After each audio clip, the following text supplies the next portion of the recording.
Hello everyone, welcome to PW only IAS. स्वागत है आपका इस हफ्ते की प्री सीजन न्यूज़ की डिस्कशन में।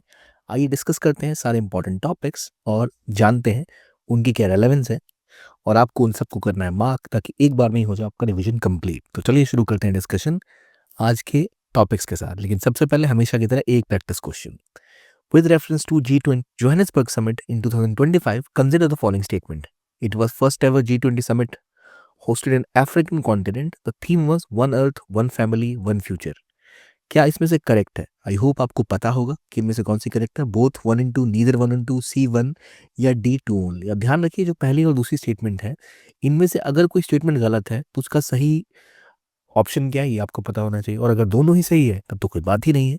बताइए कमेंट बॉक्स में। इस डिस्कशन के बाद आप इसको सही तरीके से बिल्कुल ही खुद से बता पाएंगे। तो चलिए शुरू करते हैं डिस्कशन। पहले कुछ इरप्शंस के साथ, यानी वॉल्केनिक इरप्शंस। मैं बात कर रहा हूँ कहाँ, तो सेमुरो की।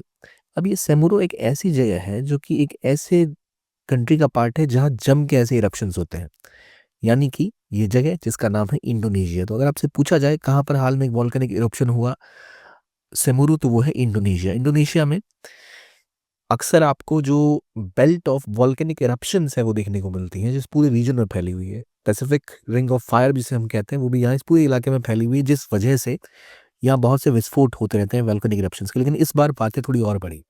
सेमुरू के इरप्शन से जस्ट पहले इथोपिया ने अपने शायद पिछले हजारों सालों में पहली बार एक वॉल्केनिक इरप्शन भी देखा।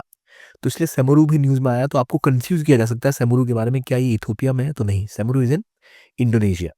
मुझे एक और उस वॉल्केनिक इरप्शन का नाम बताइए जो बहुत ज़्यादा फेमस है, जहाँ बार बार विस्फोट होता है इंडोनेशिया में। ये है पैसिफिक रिंग ऑफ फायर, जहाँ बार बार वॉल्केनिक इरप्शंस होते ही रहते हैं। तो ध्यान रखिएगा, इथोपिया में सेमुरू नहीं है। सेमुरू कहाँ है? इंडोनेशिया में है। अभी इथोपियन विस्फोट के बारे में भी बात करेंगे। तो चलिए पहले जानिए माउंट सेमुरू के बारे में। कहाँ पर है ये? इंडोनेशिया में, ईस्ट जावा के पास। पैसिफिक रिंग ऑफ फायर का पार्ट है। जावा का हाईएस्ट वॉल्केनो है और सुंडा आर्क के आसपास है, जहाँ बार बार एक सबडक्शन ऑफ प्लेट्स होता है। यानी इंडोस्ट्रीम प्लेट जैसे जैसे यूरेशियन प्लेट्स के अंदर आती हैं, तो उस सबडक्शन की वजह से यहाँ पर टेंशन क्रिएट होती है, जिसकी वजह से बार बार यहाँ विस्फोट होते हैं। ये हमने कुछ समय पहले भी पढ़ा था। तो आई होप माउंट सेमुरू आपको अब याद रहेगा। अगला टॉपिक है जॉर्जिया। अब जॉर्जिया के बारे में सुन के आपको लगे क्या ये कोई रशिया की कंट्री है या ये यूएस का कोई स्टेट है? तो जॉर्जिया एक कंट्री है जिसकी हम बात कर रहे हैं। खास बात ये हुई कि भारत ने टेक्सटाइल और सेरिकल्चर की पार्टनरशिप की है जॉर्जिया के साथ। अब सवाल ये है जॉर्जिया कहाँ पर है? तो जॉर्जिया एक ऐसा देश है जो एशिया और यूरोप के बॉर्डर पर स्थित है और कॉकस का पार्ट है। कॉकस माउंटेन का रीजन जो है इसे कॉकस कंट्री भी कहते हैं। जॉर्जिया कहाँ पर है? दिमाग पे आपके पहले हिट होना चाहिए। तो आपको पता है अर्मीनिया अजरबैजान में युद्ध छिड़ रहा है, उसके जस्ट साइड में आपको देखने को मिलता है जॉर्जिया। यानी ब्लैक सी, इधर ब्लैक सी है, इधर अजरबैजान है और बीच में जॉर्जिया है, ऊपर रशिया है। तो ये इलाका कॉकस माउंटेन का कॉकस रीजन कहलाता है। ठीक है, रशिया, अर्मीनिया, अजरबैजान, टर्की और जॉर्जिया। तो लोकेशन को फिर से देखिए।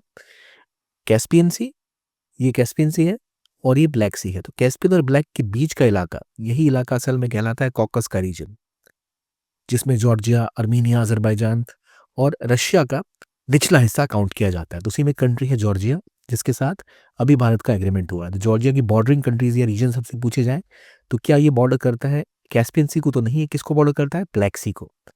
ब्लैक सी, अर्मीनिया, अजरबैजान और रशिया इसकी बॉर्डरिंग कंट्री। क्या टर्की के साथ भी बॉर्डर में मैच कर रहा है? तो बिल्कुल कर रहा है। तो इसलिए बॉर्डरिंग कंट्रीज भी आपको याद होनी चाहिए। तो इसका ध्यान आपको रखना है कि जॉर्जिया का जिक्र जब भी आए तो आप इसको याद रखेंगे। अगला टॉपिक अगेन जिसके हम बात पहले भी कर चुके हैं, हाईली गुब्बी।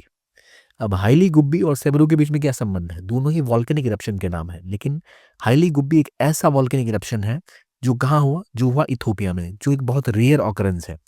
और वो एक ऐसी जगह हुआ जो ज्योग्राफिकली, अब ध्यान रखिए इथोपिया को हमने पहले भी कवर किया था पिछले हफ्ते भी डिटेल में।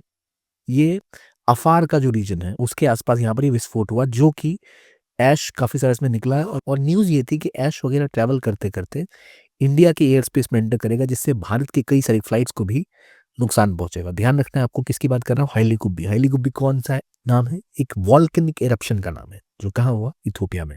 और इसका डेबरी और या इसका जो ऐश है वो अब इंडिया में भी दिल्ली तक की फ्लाइट्स को इम्पैक्ट कर रहा है। हाईली गुब्बी कहाँ पर है? It's in Ethiopia. ठीक है, इथोपिया का ऊपरी हिस्सा अफार ट्रायंगल के पास जो इलाका है इरिट्रिया और यहीं पर स्थित है हाईली गुब्बी। तो मैप्स तो आपको याद होंगे आई होप। ठीक है, चलिए। हमने पिछले हफ्ते डिटेल में किया था इथोपिया के पूरे रीजन को यहाँ पर कौन सा पोर्ट ये एक्सेस करना चाहते हैं जिनको मिल गया, बेरबरा का पोर्ट। पंडलैंड कहाँ है, सोमालीलैंड कहाँ है, सोमालिया कहाँ पर है, इथोपिया कहाँ पर है, अफार कहाँ पर है, अम्हारा कहाँ पर है। हमने ये सब किया था, तो आई होप आप मुझे मार्क करके बता पाएंगे। अगर नहीं बता पा रहे यानी पिछला हफ्ता ठीक से आपने नहीं देखा, एक बार उसको रिवाइज जरूर करिए। ठीक है, चलिए अब आगे बढ़ते हैं, डिस्कस करते हैं साइक्लोन दितवा के बारे में जो आया श्रीलंका में, और यहीं पर हुआ ऑपरेशन सागर बंधु जो भारत ने किया। ऑपरेशन सागर बंधु क्या है? भारत की एक ह्यूमैनिटेरियन असिस्टेंस और डिजास्टर रिलीफ की एक्सरसाइज है जो श्रीलंका में किया गया ताकि श्रीलंका को मदद की जाए। श्रीलंका में भी हाल में साइक्लोन दितवा का भयंकर प्रभाव हुआ, जिसमें उसकी मदद करने के लिए भारत ने 2 इनिशिएटिव, नीबरहुड फर्स्ट और महासागर और सागर, इनको ध्यान में रखते हुए उनको सप्लाई किया, सपोर्ट प्रोवाइड किया, और इंडियन नेवी वहां पहुंची और सपोर्ट किया, और जिस ऑपरेशन का नाम रखा ऑपरेशन सागर बंधु। तो आपको बांग्लादेश के साथ कंफ्यूज नहीं करना, ऑपरेशन सागर बंधु विद श्रीलंका, जहां साइक्लोन दितवा के प्रभाव के कारण ही हमने फिर ऑपरेशन किया था। ठीक है, चलिए ये तो समझ आ गई होगी बात आपको। अगला टॉपिक, साउथ अफ्रीका का एक राज्य जोहानिसबर्ग। जोहानिसबर्ग में क्या हुआ? तो जोहानिसबर्ग में हुई है समिट। कौन सी समिट हुई है? G20 की समिट हाल में हुई, और कई बातें यहाँ पर की गई। इसकी थीम क्या थी? वन अर्थ वन वर्ल्ड नहीं, वो तो इंडिया की थीम थी, वसुधैव कुटुंबकम। यहाँ की थीम थी सॉलिडारिटी, इक्वालिटी और सस्टेनेबिलिटी। कई चीज़ों की बात की गई इस समिट में। इस बार क्या बातें की गई? तो बातें की गई कि हम इस बार इंश्योर करेंगे कि नई स्पिरिट डेवलप हो, उसे कहते हैं उबंटू स्पिरिट। असल में अफ्रीका में डाइवर्सिटी है, सबका साथ रहना, सबका साथ मिलना जुलना, वो जो स्पिरिट होती है उसे उबंटू स्पिरिट हम कहते हैं। यहाँ स्पिरिट ऑफ उबंटू की बात की गई, जिससे कि देशों के बीच में रिकॉन्सिलेशन हो, इंटरकनेक्टेडनेस हो। यूएनएससी रिफॉर्म्स की बात की गई, बोला गया कि यूएनएससी में रिफॉर्म होना चाहिए, खासतौर पे अफ्रीका और एशिया पैसिफिक की कंट्रीज को, लैटिन अमेरिका की कंट्रीज को और हिस्सेदारी मिलनी चाहिए। अभी यूएनएससी में केवल 5 परमानेंट मेंबर हैं। बात की गई कि इसको और बढ़ावा देना चाहिए। देखा गया कि बार बार क्रेडिट रेटिंग जो है देशों की खराब होती हैं, और इसीलिए डेट बर्डन को घटाने के लिए कहा गया कि हम एक कैपिटल कमीशन बनाएंगे ताकि अफ्रीका और बाकी देशों को क्रेडिट मिल सके। बिलियंस टू ट्रिलियंस, इसको लेकर कई लोग एग्री किए, और कोशिश की गई कि दोबारा हम पेरिस एग्रीमेंट के बाद बेहतर जो एक वर्क करना था फाइनेंस प्रोवाइड करने का, क्लाइमेट चेंज से लड़ने के लिए, वो प्रोवाइड किया जा सके। मिशन 300 अनाउंस किया गया, एक ऐसा इनिशिएटिव जो वर्ल्ड बैंक और अफ्रीकन डेवलपमेंट बैंक ने मिलकर किया है, जहां सब सहारा के रीजन में 300 मिलियन लोगों को बिजली प्रोवाइड की जाएगी। इस बार की समिट पहली ऐसी G20 समिट थी जो अफ्रीका में हुई थी, first ever hosted to on African continent. तो इसकी theme solidarity, equality, sustainability. Africa का पहला ये समिट था। इसकी spirit ubuntu spirit, capital formation, UNSC reform, mission 300 क्या है? 300 मिलियन लोगों को बिजली पहुंचाना। वुमेन एम्पावरमेंट की बात की गई। नेल्सन मंडेला बे टारगेट की बात की गई, जिसके तहत बोला गया कि कोशिश करेंगे कि यूथ को जो कि एम्प्लॉयमेंट में नहीं है उनको एजुकेशन ट्रेनिंग में डालना है बाय 5%। क्रिटिकल मिनरल्स के बारे में एक G20 क्रिटिकल मिनरल फ्रेमवर्क की बात की गई, जिससे कि डेवलपिंग कंट्रीज में भी जो क्रिटिकल मिनरल की कमी होती है, उसको लेकर जो प्रॉब्लम्स रहती हैं, उनका सामना ना करना पड़े। और इन्होंने आतंकवाद का भी जमकर विरोध किया। तो ये G20 की प्रमुख चीज़ें थी। तो जब आपसे पूछा G20 में क्या-क्या चीज़ें हुई और G20 में कितने मेंबर्स हैं, तो 19 कंट्रीज G20 के मेंबर्स हैं, plus EU plus AU, African union और यूरोपियन यूनियन भी इसका पार्ट है। इंडिया में जब समिट हुई थी तब इसमें अफ्रीकन यूनियन को भी इसका पार्ट बनाया गया था। इंडिया ने इस बार बोला कि हम ड्रग टेक्टर नेक्सस को रोकेंगे, अफ्रीका में स्किल्स को बढ़ाएंगे, ग्लोबल हेल्थ पार्टनरशिप करेंगे, AI गवर्नेंस पे मिलकर काम करेंगे। तो ये बातें इस बार डिस्कस की गई। और एक होता है G20 ट्रायो का, यानी जैसे G20 की मीटिंग इस बार हुई साउथ अफ्रीका में, इससे पहले हुई थी ब्राजील में, और अगली बार होगी यूएसए में। तो इन तीनों को कहेंगे ट्रायो का। तो अगली मीटिंग अब कहाँ होनी है? मायामी में, जो कि यूएसए में है G20 अगली मीटिंग। तो क्या बातें थी, क्या इंपॉर्टेंट रोल था, वो हमने डिस्कस कर लिया। अब आपको मैप पे आकर एक बार आइडेंटिफाई करना है कि क्या आप लोकेट कर पाते हैं उन जगहों को या नहीं। माउंट सेमरू कहाँ पर है? ठीक है। इथोपिया में जो वोल्केनिक इरप्शन हुआ उसका नाम क्या है?